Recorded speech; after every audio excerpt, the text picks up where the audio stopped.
ரூபாய்க்கு கீழே பிரியாணி ரேட் வைக்கல சிக்கன் பிரியாணி. நான் ஓப்பனாகவே சொல்கிறேன். நீ மட்டும் ஏன் கம்மி ரேட்டுக்கு தர அப்படின்னு த்ரெட் பண்ணாங்களா? வித்தின் ஒரு 1 வீக்குள்ளே நான் அதை நானுமே ஃபேஸ் பண்ணுறேன். ஃபஸ்ட்டு என்னுடைய தாட் வந்து அண்ணா நகர் தான். ரெண்ட்லாம் விசாரித்தேன். ரெண்ட் 1 lakh கேட்குறாங்க, அது கம்மி கிடைக்க மாட்டேங்குது. ஸோ இந்த ஷாப் எடுத்தோன்னா இந்த ஷாப்புக்கு வந்து ஒரு 1.5 லட்சம் ரூபா ரெண்ட் அண்ணா நகரில். நேற்றுலாம் எங்களுக்கு வந்து 45 மினிட்ஸில் பிரியாணி முடிஞ்சு. 45 மினிட்ஸ் 25 kg. நான் பிரியாணி கடை ஆரம்பிச்சேன்றதுக்காக வெறும் என்னோட பிரியாணி கடைக்காக மட்டும்தான் நான் வீடியோ பண்ணிவிட்டு அப்படி சுற்றுவேன்னு யாரும் நினைக்க வேணாம். I do street foods more, I do all types of vlogs எல்லாமே நான் தொடர்ந்து பண்ணுவேன்ட்டு தான் அப்பயும் சொல்லியிருந்தேன். நிறைய பேர் கேட்டாங்க. And I do that. அது நிறுத்த மாட்டோம், கண்டிப்பாக பண்ணுவோம். ஸோ உங்களோட ஷாப்பில் எந்தெந்த பிரியாணிலாம் ஹைலைட்டான பிரியாணி நீங்கள் சொல்லுவீங்க? ஆக்சுவலி நம்ம ஸ்பெஷல் வந்து 2 விஷயம். 90 rupees ஒரு குவார்ட்டர் போர்ஷன் எனக்கு வந்து அது வாண்டட்லி வச்சது. பிகாஸ் இந்த ஏரியா வந்து பிஜிஸ் பக்கத்தில் இங்கே லயோலா காலேஜ் இருக்குது, இங்கே லைனாக இந்த ரோட் ஃபுல்லாக பேங்க்ஸ் இருப்பாங்க. So I know. ஸோ இங்கே ஒர்க் பண்ணுற last categories of employees, last லெவலில் இருக்க எம்ப்ளாயீஸ்க்கும் வி ஷுட் ஃபீட் அப்படின்னு ஒரு தாட்டு. இதுதான் இந்த 90 rupees போர்ஷன் ஒரு மேட்டரை வந்து வச்சோம். இல்லை வைக்கணுன்ற ஐடியாலாம் கிடையாது. ஐநோ நீ இப்போ ஸ்டார்ட் பண்ண கிரியேட்டர்லேருந்து பிஸ்னஸ் ஸ்டார்ட் பண்ண யாருமே 220 ரூபாய்க்கு கீழே பிரியாணி ரேட் வைக்கல, chicken biryani rate. I know this well. நான் ஓப்பனாகவே சொல்கிறேன். யாரெல்லாம் பேர்லாம் சொல்ல வேண்டாம். இன்டர்நேஷ்னலில் இருக்கிறதும் சரி, இந்தியாவில் இருக்கிற கிரியேட்டர்ஸும் சரி, அதுக்கு கீழே ஒரு சிக்கன் பிரியாணி கூட வைக்கல. யாராவது உங்ககிட்ட இல்லை பண்ணாத, நீ மட்டும் ஏன் கம்மி ரேட்டுக்கு தர, அது எப்படி நீ கம்மி ரேட்டுக்கு தரலாம் அப்படின்னு த்ரெட் பண்ணாங்களா? த்ரெட் பண்ணல, சஜஸ்ட் பண்ணாங்க, அவ்வளோதான். நீங்கள் இன்னும் கூட 10 rupees வச்சுக்கலான்னு வந்துச்சு. அதே மாதிரி எங்கள்கிட்ட நிறைய பேர் 1 kg போர்ஷன் வேணும்னு கூட கேட்டாங்க. அப்படி கஸ்டமர் சைட்லேருந்து வந்துச்சு. கிரியேட்டர் சைட்லேருந்து த்ரெட் மாதிரி எனக்கு தெரிஞ்சு எதுவும் இல்லை. கூல் தான், அந்த சைட்லாம் கூல் தான். ஓப்பனிங் ஆஃபரை எப்படி பிளான் பண்ணீங்க?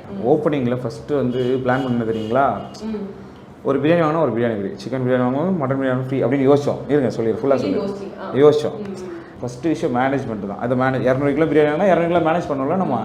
அப்புறம் வந்து லேபர்ஸ்லேருந்து கிச்சன் ஒர்க்ஸ்லேருந்து எல்லாத்துலேயும் ஏறும்.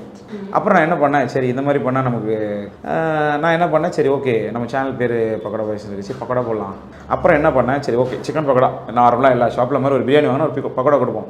பக்கோடா தான் ஃப்ரீயாக கொடுக்குறோம், இதுக்கு எப்படி வர போகிறாங்க, வரதை மேனேஜ் பண்ணிக்கலாம், சிம்பிளாக தான் இருக்கும், ஈஸியாக இருக்கும்னு நினச்சி வந்தேன். பார்த்தா கொஞ்சம் கூட்டமாக வந்துட்டாங்க. 9 மணிக்கெலாம் வந்துட்டாங்க நிறைய பேர். ஆமாம், இங்கே லோக்கலில் கூட நாங்கள் இங்கே க்ரௌட் இங்கே நிற்கும் போது ஒரு அண்ணா வந்து கேட்டாங்க, ஓப்பனிங் டே. ஆமாம் ஓப்பனிங் டே தான், என்ன தரீங்க அப்படின்னு கேட்டாங்க. பிரியாணி வாங்கினா பக்கோடா ஃப்ரீயாக தரோம் அப்படின்னு சொன்னேன். பக்கோடாக்காக இவ்வளோ கூட்டம் நிற்கிறாங்க.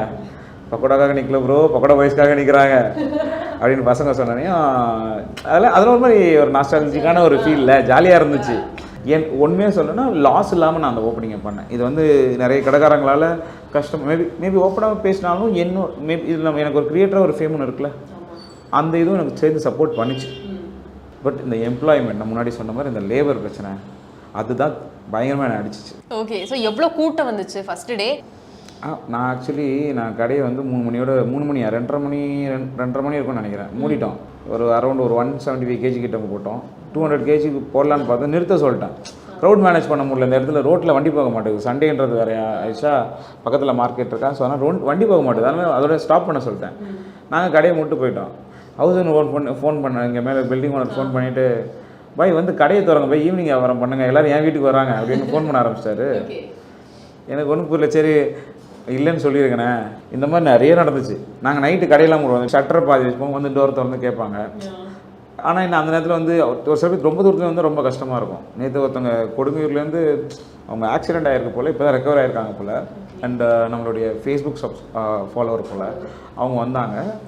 அப்புறம் நாங்கள் எனக்காக கொஞ்சம் எடுத்து வச்சேன், நீங்கள் எதையாவது ட்ரை பண்ணுங்கம்மா அப்படின்னு சொல்லிட்டு ஃப்ரைஸ் மட்டும் அப்புறம் பண்ணி கொடுத்து அவங்கள ஃபீட் பண்ணி அனுப்பிச்சி விட்டேன். அந்த மாதிரிலாம் பண்ணோம். ஒரு 1000 பேர் கிட்ட வந்ததாக கேள்விப்பட்டேன். 1000 பேருக்கு மேலேயே இருக்கும்.